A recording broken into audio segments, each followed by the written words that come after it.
ఇప్పుడు తెలుగులో సక్సెస్ఫుల్ నిర్మాత ఎవరు అంటే టక్కున గుర్తొచ్చే పేరు దిల్ రాజు. తనకంటూ తెలుగు ఇండస్ట్రీలో ఒక ప్రత్యేకమైన స్థానాన్ని సంపాదించుకోవటమే కాకుండా అది నిలబెట్టుకోవడానికి అర్థవంతమైన సినిమాలు నిర్మిస్తున్నారు.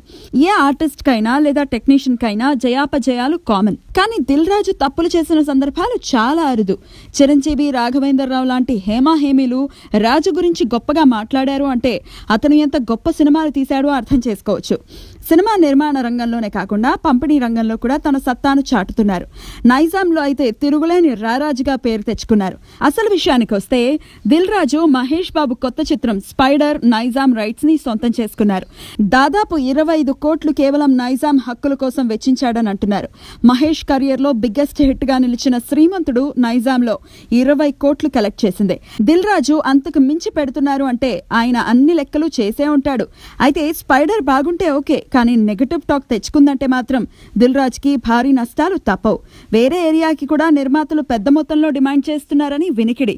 మరి భారీ బడ్జెట్ పెట్టినప్పుడు భారీ బిజినెస్ చేస్తేనే కదా వాళ్లకు వర్కౌట్ అయ్యేది.